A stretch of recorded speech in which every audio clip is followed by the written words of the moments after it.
Hey guys, listen, I was just chatting with my good friend and real estate agent, Alan Klein from RPA Real Estate. I almost didn't believe it when he told me that my home value has increased by over 30% since I bought it 2 years ago, and I bet yours has too. Alan said this area has never seen a real estate market like this before, ever. If you're considering selling your home, now is the time to get the maximum money in your pocket. If you'd like to know what your home is worth or have any general real estate questions, call or text Alan Klein today at 570-592-7961. That's 570-592-7961, or visit him online at 570sales.com.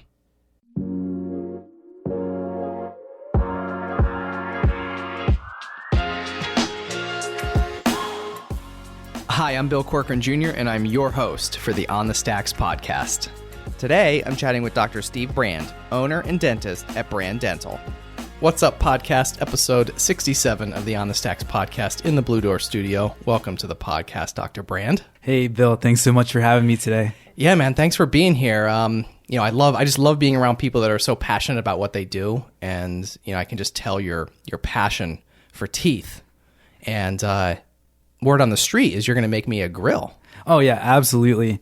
So my goal coming in here, is obviously I want to see how you look with all gold teeth, big smile, full grill. And that's going to be my next project. And by the way, he's not kidding. Everyone probably thinks this is a joke right now, but I don't think we're kidding. I'm looking so forward to this. Yeah, I can't even wait. Yeah.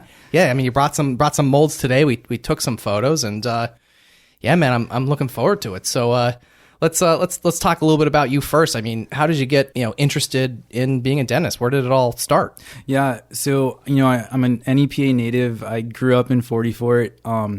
Luckily, my dad, he was a general dentist over in Shavertown for the past 35 years. So I don't have that traditional story where I grew up in love with dentistry and, that was my plan since I was a toddler. It actually took some trial and error for me to kind of figure out, what path I wanted to take. But obviously, I did grow up with it. I used to run around my dad's office, cause all sorts of mayhem, as a kid. He loved having me, but he taught me, and he was awesome because I never felt pressure to kind of follow in his footsteps. He really gave a good balance of exposing me to the profession, but not kind of pushing me in one direction or the other. So I did grow up with it. I got to go to his office. He taught me procedures. I got to kind of understand what it was like to be a dental professional owning his own business. So when I graduated, high school, I actually went to college on a D1 tennis scholarship to Rider University. And, at the time, I graduated college, graduated high school, I was 17, and I wasn't that into academics. I was focused on playing tennis, So you were a D1 tennis player? Yeah. For real? For real, yeah. I didn't know that. Yeah, I went to school, scholarship, got to play Rider. It was a smaller D1 AA school, but we played a good schedule. We played Temple, Nova, Drexel, some of the big Philly schools. We were in the MAAC with Quinnipiac, Marist, Fairfield. So it was, a really tough schedule, a lot of traveling, etc. And that was kind of where my focus was. I was an immature 18-year-old, didn't quite have a, vision for academia and how my life was going to go. But, it was funny because I went in, and my freshman year of college, I led my team in wins, which was, a big accomplishment for me. But on the same part, I pulled a 2.2 GPA, which was not going to get me into dental or medical school. I was studying biology. At the time, I was thinking, I want to go to medical school. I was probably choosing medical over dental. At the time, I told my dad, I was trying to pick between dental and medical. And freshman year of college, I was medical. We're going medical all the way. That doesn't really jive with a 2.2 GPA. Really, Yeah, not so much, right? Medical, dental, anything in that field doesn't jive with a 2.2 GPA. So what did you do? How did you change it? So it was, kind of a rude awakening, I was 18, doing good in tennis, but I was doing horrible in grades. I knew I wanted to be in a medical profession. So I was okay, freshman year ended. I really needed to kind of change up my whole game plan. The thing that happened was, freshman year, it was the next to last match of my, freshman season. And I ended up tearing my ACL, my meniscus, playing a match against Wagner University in New York. And, it was devastating because I was, all about tennis, whatever. I never had an injury like that. And I was like, okay, well, now I'm getting bad grades, and now I got to go into rehab for 6 to 9 months to kind of pick up and play, D1 tennis again. And that was really challenging. I wanted to get better grades, but also like I'm in a brace, I'm doing rehab, I want to get back to playing. And that kind of took over my studies. So into sophomore year, I was like, I got to get better grades, but at the same time, rehabbing, I want to get back to my team. I finally, I made it through rehab. I got back, I missed our fall season. We did have, the start of a winter and spring season. So at the beginning of winter season, I made it back. I was doing a little better in school. And I just couldn't bring myself to, be able to play at the D1 level while also trying to get the grades to get into medical school. At the time, I was working in a hospital in Trenton, New Jersey. I was shadowing, different professions in the hospital system. So I was in, the trauma ER, oncology. I did a couple weeks on a MICU unit trying to kind of find my niche for what I wanted to do. And it was during that time that I realized while I liked, something in the medical profession, I didn't want to be employed by a hospital. As I started to grow and mature, I really understood how my dad was an owner-operator. He was in a medical profession being dental, but he was also the business owner, and he had autonomy. When you're a doctor and you work for a big hospital, as much autonomy as you think you have, ultimately you are controlled by that hospital that employs you. And I didn't like that. I wanted to practice the way I wanted to practice, the way I was trained. So that was kind of an awakening. And the way you're seeing medicine move, the days of private practice are becoming, less and less. You don't see a doctor graduate medical school and open a private practice. Student debt is too much. They go into employment, by a hospital, and you're going to notice that. You're going to see that private practice physicians are decreasing, and the ones that are still there, a lot of them are actually just an extension of a bigger hospital entity. So as I matured during that sophomore year of school, and I'm like, all right, I want to focus on my grades. I want to be an owner-operator medical professional where I can own my own practice. I think that dentistry is going to be right for me. And that was it. Up until that time, I was medical. I liked dentistry. I understood it, and I got good experience with it with my dad. But it wasn't until sophomore year that I'm like, full-blown, this is going to be what I'm pursuing. Nothing's going to stop me. So during my sophomore year, I realized I'm going to put tennis on the back burner. I'm going to focus on my grades. I decided to transfer back to Northeast PA to attend King's College. King's has a fantastic, science program. Their biology department is amazing. I knew that if I came back, I can play D3 tennis, which is a much lighter schedule. The traveling is way less. I can focus on my grades. It can be a great environment. I love this area I grew up in. I'm going to go back, transfer, focus on dentistry. So after sophomore year, I finished out. I moved back to Pennsylvania, started at King's. Bio program was great. We're actually great friends with the tennis coach at King's, Bill Idler, who one of the many people who helped me get to where I am. So King's was great. I got to shadow my dad, learn more about dentistry. I did some work over at the Volunteers in Medicine, played tennis, crushed the grades, and that helped me really matriculate into, dental school. I got into Boston University after King's, and that really helped me get on my dental journey. You really like teeth. I mean, you're obsessed. The word that you used with me one time before we came on was you're obsessed with teeth. Mm-hmm. Yeah. Why? So dentistry is one of the few professions where it can be considered medical, but you still get to work with your hands. When you meet someone, one of the first things that a human does is you notice their smile. You don't look at their eyes, their hair, their skin. The first thing is you look at their smile. And when someone walks in, that can be the biggest, most important thing to a first impression is how the person conveys their emotion via their smile. So through dental school, I kind of got exposed to everything you can do in the dental world. You get to work with your hands, you get to be a business owner, and I just loved it. I just fell in love with being able to use my hands to work on teeth. Teeth are the hardest bones in the body. Being able to improve someone's smile. And, I loved it, and I loved everything that we can do, and that passion kind of just expanded. The more I learned, the more I realized how much a dentist can actually do for someone, and it just took off, and I'm really lucky that I fell in love with the profession I chose. Yeah. So what was your time like in Boston? Boston was awesome. I mean, one of the coolest cities I've ever lived in, hands down. It was...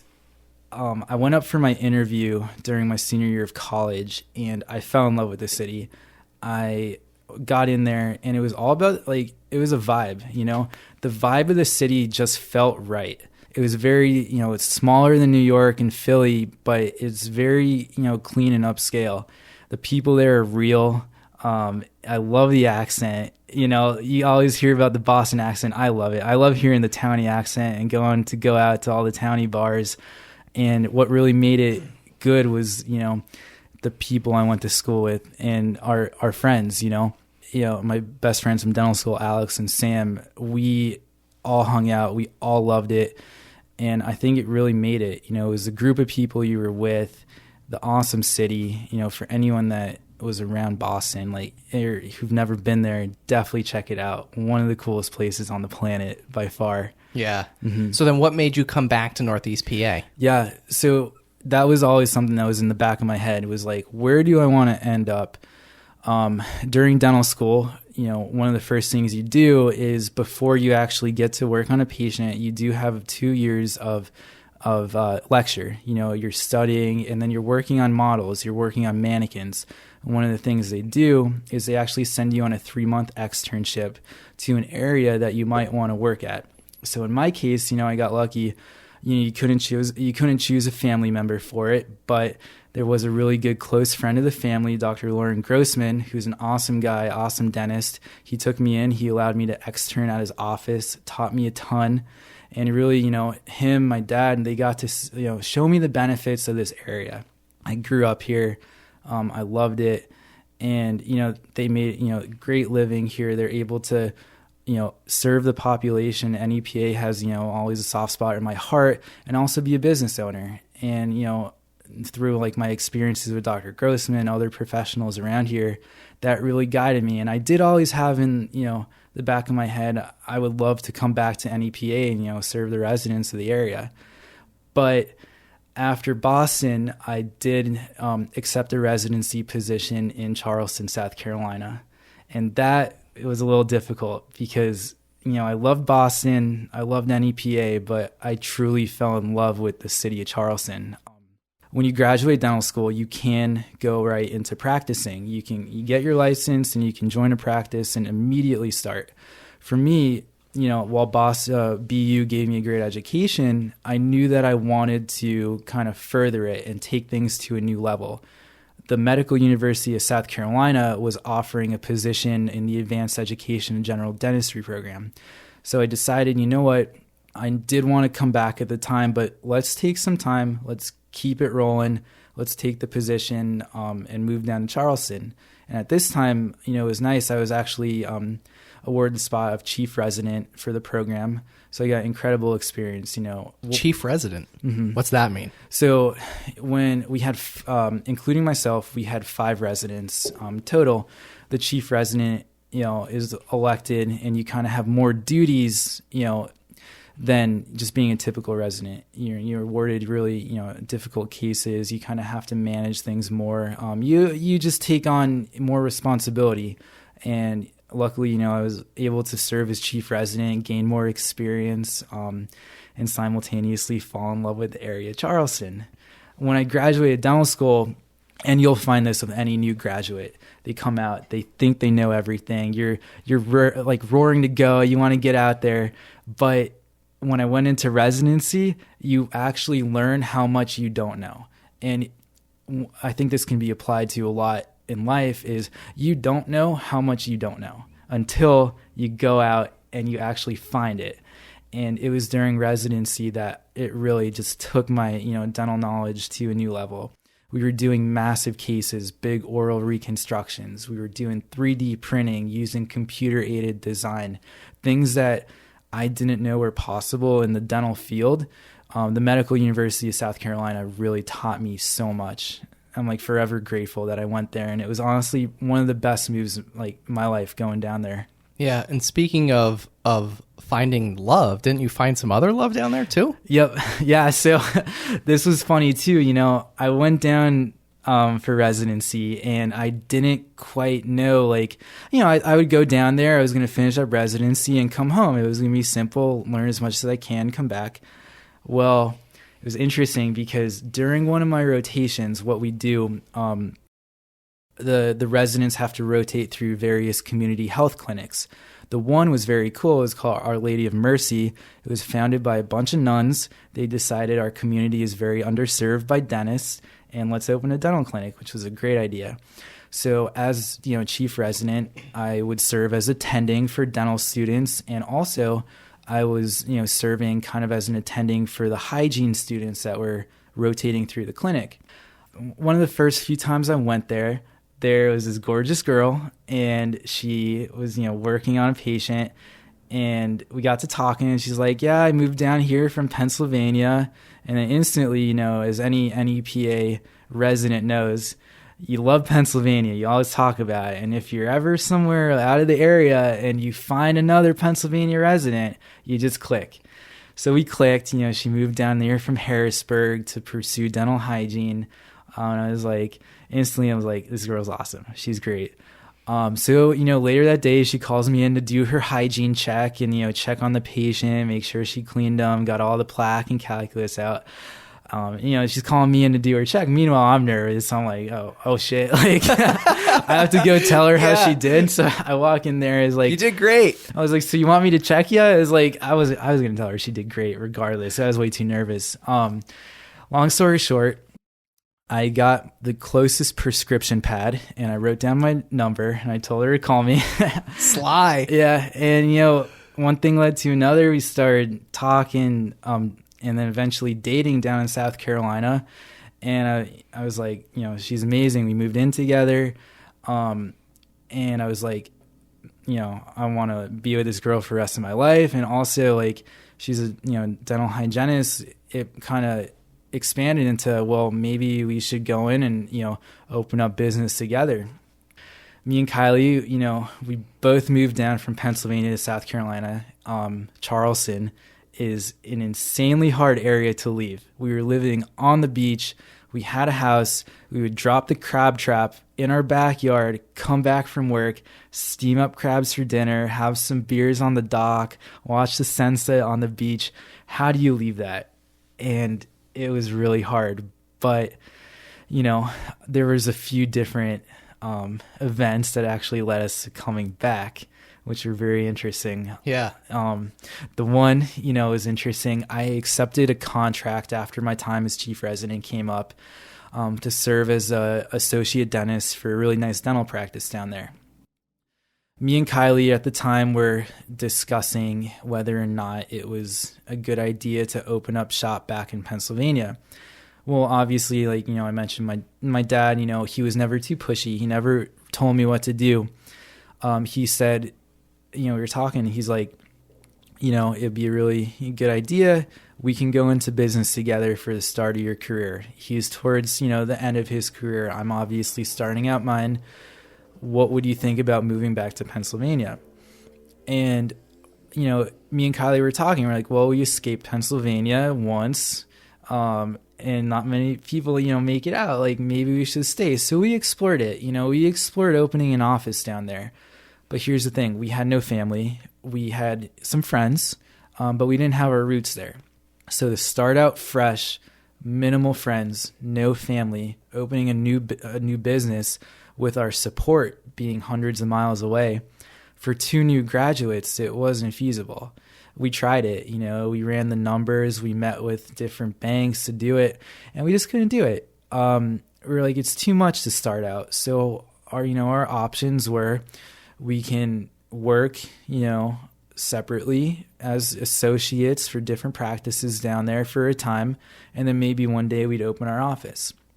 And like, that brought me back to thinking, I'm like, I didn't really go into dentistry to kind of work under someone else and be told how I should practice. The main reason I switched from medical to dental was so that I can practice how I want to practice while also being in, an owner operated dental office. So then I was talking to my dad and we're like, you know what?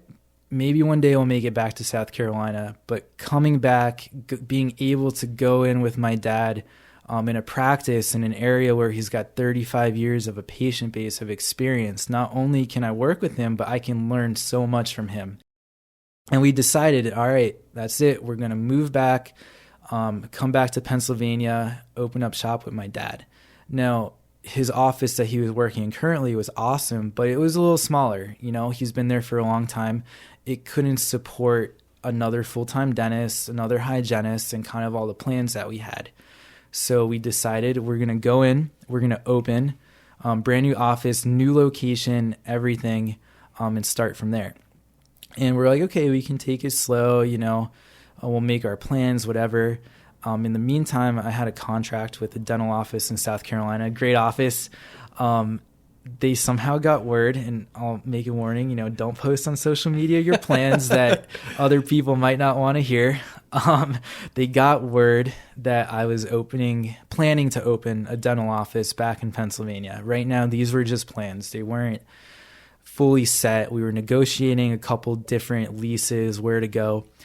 They got word of it right before I started and fired me on the spot. So I didn't even get a chance to work there. I was donezo. So you never even started. I never even started. I graduated. I finished residency, had a great job lined up, got fired before I started. And during this time, like, you just had plans to move back here, but nothing was anything even started back here? Like, what? We had the idea that we would both work for at least a year and a half to kind of put some capital away to help, the expenses of opening a new office. So we didn't really have set plans. Like, anyone would say, opening a business is expensive. So let's work for a year and a half, gain some experience and put some money away for our plans. I had a year contract, and before we got to start, it was kaput. Yeah, it was over. So that changed it, What do we do now, right? Yeah. So what happened next? So now we had to decide, what do we do? Do I look for another job down south, or do we kind of push our plans up and move up to Pennsylvania, immediately and start full throttle going up there? That's, initially what we decided. We moved back, the lease on our, the house we were renting. We decided to cancel it early, move up, find a place, be there in person to oversee everything, and, start the project and get it rolling as soon as we could. So we did that, we moved up, and, right when we decided these plans too, as you'll see, the COVID started, but we didn't quite know how bad it was going to be. So we got all these plans, and it's the spring. We're hearing rumors oh, it can get bad. It can get bad. Yeah, how bad can it get, right? How bad can it get? Well, clearly, we're like, it got bad. It got bad, but we moved ahead. We found a place, we signed the lease, we made the architectural plans, we got all the materials, we got construction rolling. The second we got construction rolling... And this is in Kingston, right? This is in Kingston, yeah. This is, when we finally decided everything. We decided the location in Kingston. The second we got the ball rolling, COVID hit full throttle. It was full pandemic, quarantine, and we were like, oh shit.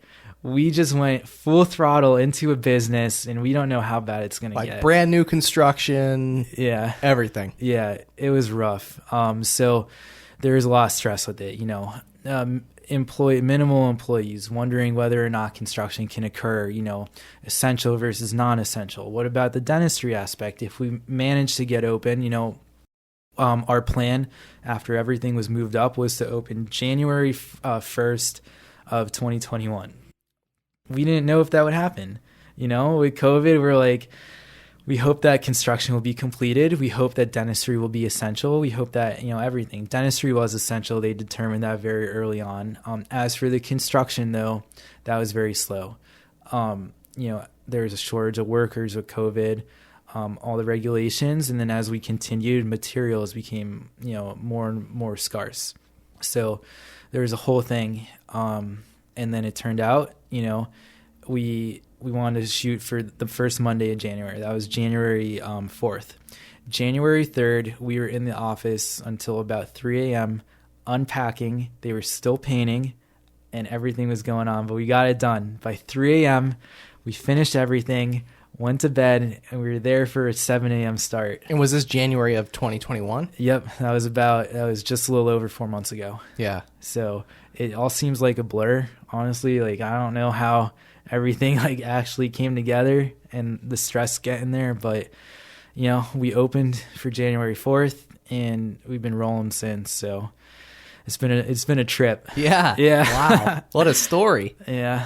Holy smokes. So all right, so Brand Dental, you have this logo, which, to be honest, when I first, met you and saw the logo, I didn't really understand. Mm-hmm. I know now, but for those listening, the logo is a Nautilus. Explain the meaning behind the Nautilus logo and why did you choose it? Absolutely. So after we made our plans, finalized the lease, and we started to, try and find an image for our identity. People always talk about branding their identity. What do you want the image of your business to be to other people? And for dentistry, it's tough because, what do you think of dentistry? You think of teeth. Well, everyone has the logo of a tooth. It's like, do you do, a classic tooth, a modern tooth, an abstract tooth? And me and Kylie, now my fiance, we were sitting on the couch and we're like, okay, we don't want to be a tooth. So what can it be? And we struggled with this for weeks. We didn't know what our possible logo can be. We did logo contests. I don't know if you ever heard of Logo My Way. You present on the internet to a bunch of freelance graphic designers the image that you're trying to go for, and they send back designs. We did it. We probably had 500 different logo submissions, and we hated all of them. And one day, we're fed up. We're on the couch. We're probably 4 or 5 beers deep, and Kylie goes, what about this golden proportion thing you always talk about? And I was like, okay, that's it. That's the logo. So what that means in dentistry, when someone comes to you and they're like, I want to fix my smile, or I've been in an accident, or I've lost some teeth. Well, how do you determine, the size and shape of the teeth that's going to go with each individual's body? It's incredibly hard, and you can't just slap a tooth in there and say it looks good. It's really more complex than that. What we do is we take something called the golden proportion. So the golden proportion or golden ratio, it's also called sacred geometry. It's got a bazillion different words from it. A lot of math, probably, right? A lot of math. But I'm not good at. I'm honestly it took a lot of learning, but Da Vinci found it. Euclides and Fibonacci were the two ancient Greek mathematicians. We're going deep here. We're going deep into the history books. Yeah. They were the two ancient mathematicians that really found this. So what they found was Fibonacci studied this ancient animal called the Nautilus. It's, as far as we are concerned, it's a big sea snail that just floats around the ocean. And he was looking at the shell one day, and he realized that each spiral of the shell is a certain proportion bigger than the other, the smaller spiral. And as you get further into the shell, it just increases the same proportion. Well, Fibonacci at the time was studying Euclides, and he found that, they described this proportion in various different aspects, in sunflowers. Later, it was discovered Da Vinci's work did it, galaxies, your DNA helix. This proportion from the Nautilus, which is known as the golden ratio, golden proportion, repeats itself over and over and over again in nature. And that magic number is 1.618. So that number, what was later found in dentistry, is you have to determine what really describes aesthetics and beauty. The definition is, the most simple definition is what is pleasing to one's eye is the definition of aesthetics. So when you look back at works such as Da Vinci, you know, why was his art better than other works? Well, he understood proportions and he understood the golden ratio. He proportioned his artwork to be pleasing to the eye. And that's exactly what we as dentists should be doing when somebody comes in for, you know, anything cosmetic or anything, you know, reconstruction wise. We want their result to be pleasing to other people's eyes. So we found that number 1.618, that magic number that's repeated everywhere in nature, can be applied to your teeth. When you proportion it out, your central incisors, your two front teeth, are supposed to be 1.618 times larger than your lateral incisors. And then your lateral incisors are supposed to be 1.618 times larger than your canines. And then the way it works, as you go back in your dental arch, that proportion goes all the way back. And that's what makes a truly beautiful smile. That's what makes what somebody else can look at you and be like, wow, that person has a really nice smile. They don't recognize that it's proportioned out. They just recognize that it looks like the smile is in balance and harmony with the rest of the body. And that shell, the Nautilus, is what stemmed that golden ratio. So whenever I did my smile designs, and what I learned in my residency was to utilize that number. And where that number came from was this ancient sea creature, the Nautilus. So me and Kylie, we both love the beach. We both love the coast. And, you know, we decided, okay, well, this Nautilus is a very pleasant, you know, symbol. We want this to be the identity of our brand. And we picked the logo, and every other aspect of the office just followed, and it almost just fell into place like magic. And no pun intended, your last name is also Brand. Yeah.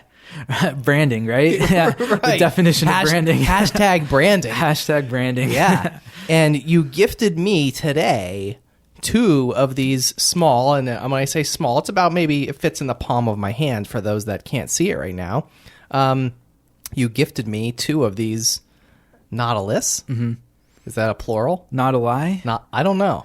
Well, whatever. 2 of them. Not a lie. Okay. I don't know. Well, either way. Yeah. You gifted me 2 of them, so thank you. And they're super cool. So yeah. So interesting. So 130 million years old? Yeah, 130 million years old. So the Nautilus, you know, they still have, like, it's called a living fossil because they still have descendants that have pretty much been unchanged. But, you know, they've been around for 500 million years.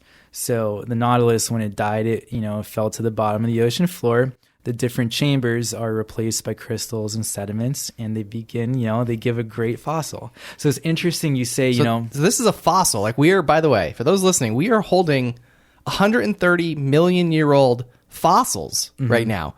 Like, I feel stupid even saying this, but when you brought them and you gave it to me, I honestly didn't know that. Like, I'm embarrassed to say. Yeah. But, like, this is, like, incredible. So what's really going to blow your mind is... No. Yeah. What's next? So, you know, you use the plural fossils is really cool. The way the Nautilus work is it's 1/2 of each. So what you're holding is a perfect symmetry of one single animal split in half and opened up. So that's why you gave me 2. Yep. They're perfect, symmetrical. And what it was, it crystallized, you open it up, and that's what you're seeing today. Holy shit. Yeah.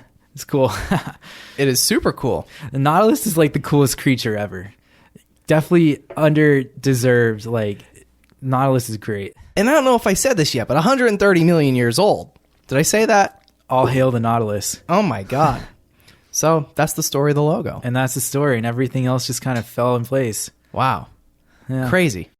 Yeah. All right. So what's next? Well, I mean, talk about, you know, a little bit about what you guys do. What are some services you guys offer? Yeah, absolutely. So, you know, going down south and, like, being able to kind of experience, like, dentistry, like, on a, you know, very high cutting edge level, we got to see, like, all the stuff that, you know, is really changing the profession. And the best, you know, description I got from one of my best friends, John Borsuk, was he is the anti-scary dentist. We don't want to be the traditional scary dentist. We want to be a dentist that operates in a very comfortable spa-like atmosphere because people do have, you know, anxiety when it comes to the dentist. Yeah. Why is everyone so afraid? You know, honestly, you can talk about, like, back in the past without Novocaine or anything, or, like, you know, the Wild West out there. And I think it kind of just carried a stigma with it.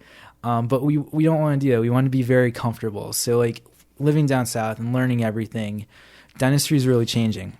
They're traditional goopy impressions. We're able to do digital scans where we don't take a traditional impression anymore. We use computer-aided design to take impressions. We're able to utilize 3D printing to, produce various dental appliances.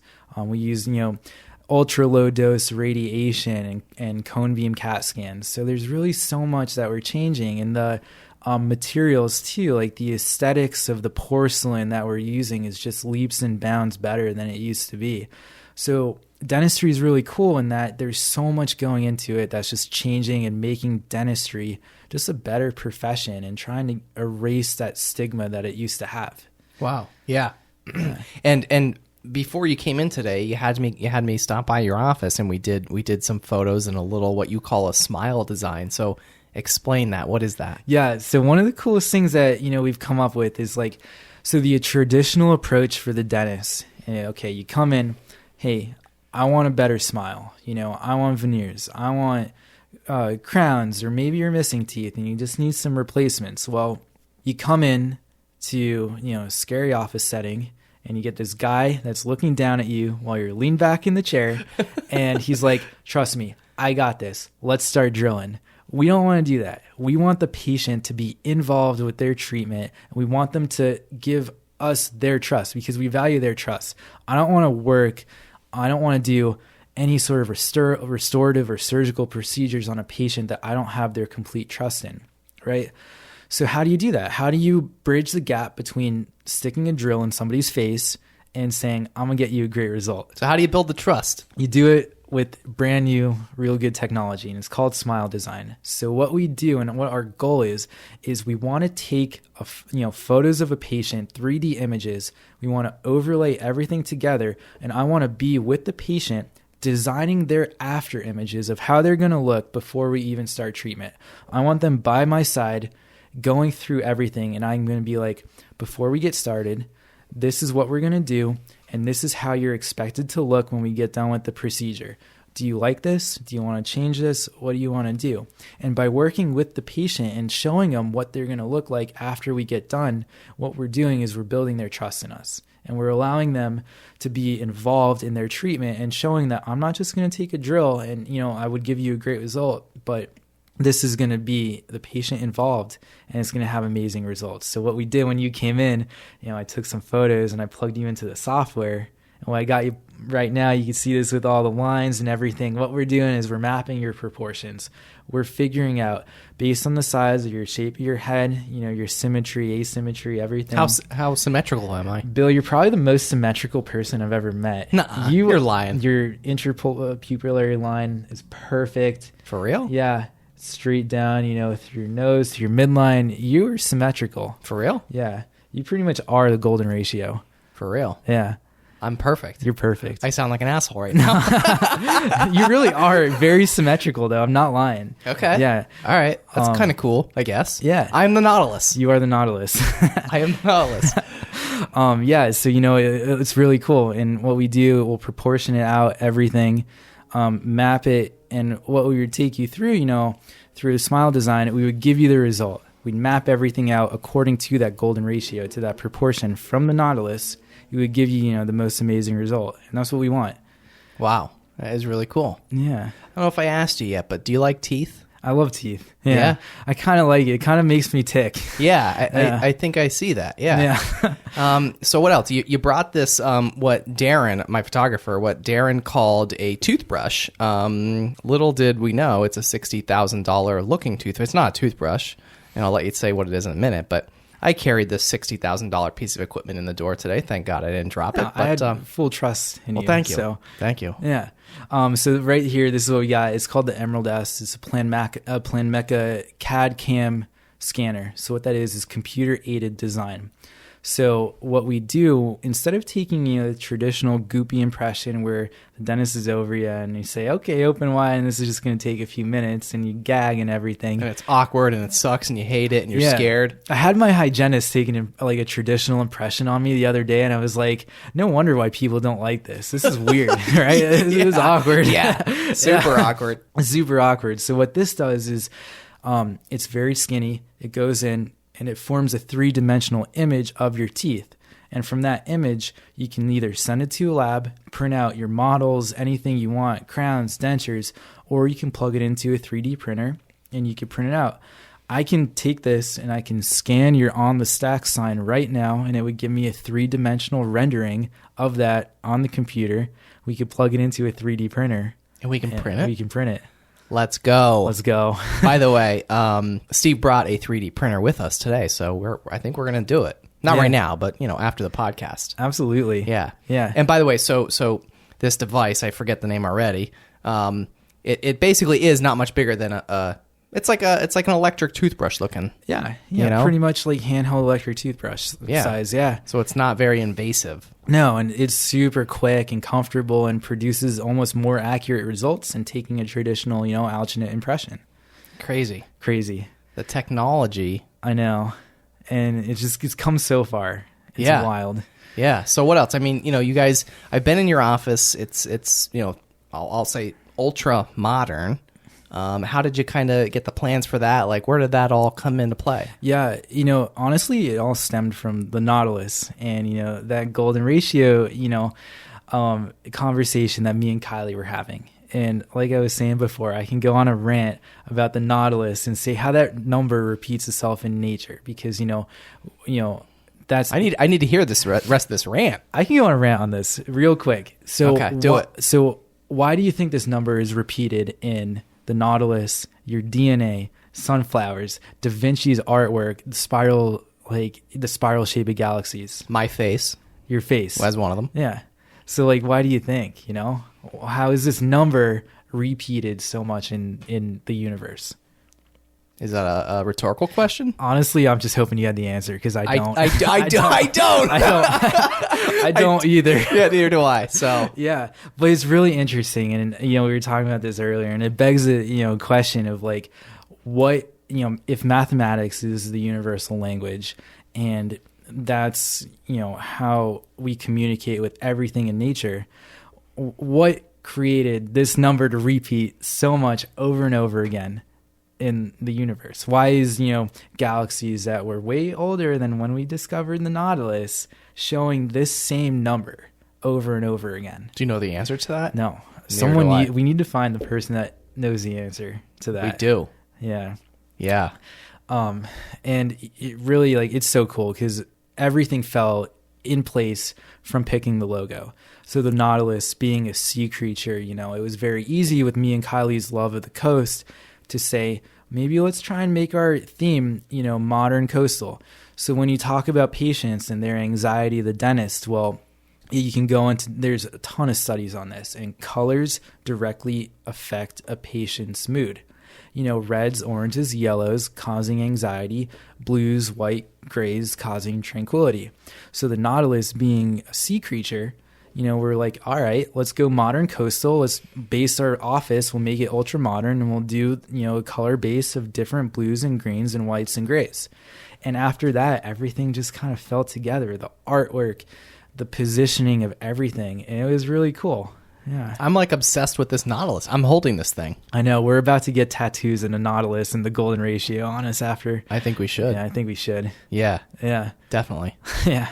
Yeah, no, this is super cool. Yeah, it really just all kind of fell together. I didn't know it was this deep until today. Most people don't. I'm really excited whenever we get a patient and they're like, oh, are you talking about the Fibonacci sequence? And I know, Bill, you're discussing Dogecoin the other day. Yeah. And Bitcoin. Getting into the cryptos. He's getting into crypto. It's very funny. We're actually, I think, the first dental office in Pennsylvania to accept cryptocurrency as a payment. Yeah. I can 100% with confidence say that we've had 0 patients offer to pay in crypto. So what do you accept? So anything, honestly, anything that's traded. You'll take Dogecoin, Bitcoin. Yeah, absolutely. And we're still waiting for the day that the first patient comes in and offers to pay. I'm gonna send you one Dogecoin. Perfect. Today. For the grill. Just to say that I think the grill's gonna cost way more than that. But if you want to go into really deep meaning of it, and I know you're interested. Go ahead. The way that cryptocurrency works is 2 things. Oh, so you know more about this than I thought. I know a little bit about crypto. All right, so we got the Nautilus and cryptocurrency all tying together. So crypto is controlled by 2 things. Ready? The first is hype and the second is whales. And I don't know if you're familiar with the term whales. That's for people that own an incredibly large share of crypto that they're buying and selling can affect the market. And then the second is hype, the rumors that you hear. Doge to the moon. Doge to the moon. That's hype. That's the definition of hype, and that's what's driving the crypto market up right now. The other is the whales, the people that own enough of it that they can influence it by getting together with other whales and saying, we're going to buy, drive it up, we're going to sell, drive it down. And that's what's interesting about crypto is because, it can be controlled by actually other people. And hype. And I know you were talking about Dogecoin the other day, which is funny. Yeah. I'm sending you one Dogecoin. I don't know how. You're going to show, after we finish, you're going to show me how to send you a Dogecoin. Absolutely. Yeah. I'm going to be the first crypto paying customer. Call it the first crypto paying dental patient in Pennsylvania. We'll put it towards the grill. It's official. You heard it here. You first. Heard it right here. Yeah. Yeah. But anyway, based on the Nautilus, if you ever look at the day trading of it, the ups and downs actually kind of go in sequence with the Fibonacci sequence. For real? For real, yeah. It's like up and down a lot, like every day. You got to look at it on either a macro or a micro level, and those increases and decreases when the market isn't being influenced by episodes of hype or whales, whatever. Those intraday ups and downs, you actually take that ratio, the Fibonacci sequence, and that's how day traders trade. They'll look at the ups and downs based on that ratio, and they can make predictions and actually sell and buy to make money following that number from the Nautilus. Do you do this? I actually don't have enough time. I tried a little bit when I was in school and I had some more time, kind of followed it, but... By the way, neither of us are financial advisors. Don't take anything we say. Yeah, please don't. Yeah. Yeah. For real. Don't sue us. Yeah. Either absolutely. of us. For the record. For the record. But buy Dogecoin. Absolutely. Trust in Dogecoin. To the moon. To the moon. Yeah. Yeah. It's so cool. So what else? So you guys accepting new patients? Absolutely. Yeah. We're accepting new patients. My dad's has an amazing patient base for the past 35 years.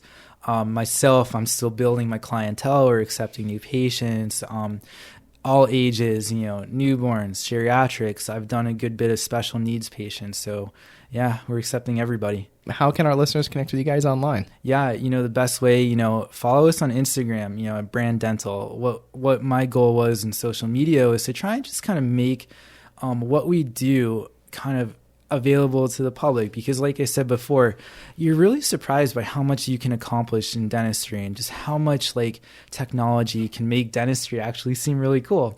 It's cool as hell, by the way. There's a lot that goes into it, but yeah, give us a follow on Instagram, our website, branddentistry.com.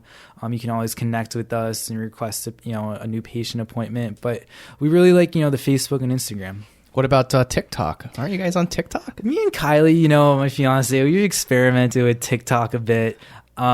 We had one good stunt with one video we did that got, almost 50,000 views, but it's a work in progress. Kylie will usually yell at me whenever I try and bug her from her day of trying to make a TikTok. I'm like, yo, Kylie, you got a second to do a TikTok? And she'll be like, absolutely not.